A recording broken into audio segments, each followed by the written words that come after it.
కర్ణాటక కార్వార్ తీర సముద్రంలో ప్రయాణిస్తున్న ఎంవీ మార్క్స్ ఫ్రాంక్ఫర్ట్ వాణిజ్య నౌకలో చెలరేగిన మంటలు ఇంకా అదుపులోకి రాలేదు.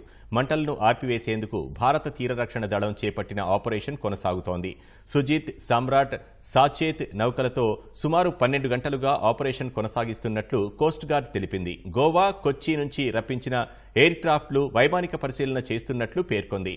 నౌకలో ప్రమాదకర వస్తువులు రవాణా అవుతున్న నేపథ్యంలో కోస్ట్ గార్డ్ సిబ్బంది తగిన జాగ్రత్తలు తీసుకుంటున్నట్లు తెలుస్తోంది. ఘటనా ప్రాంతంలో గాలులు వేగంగా వీస్తుండటంతో మంటలు తొందరగా అదుపులోకి రావట్లేదని సమాచారం.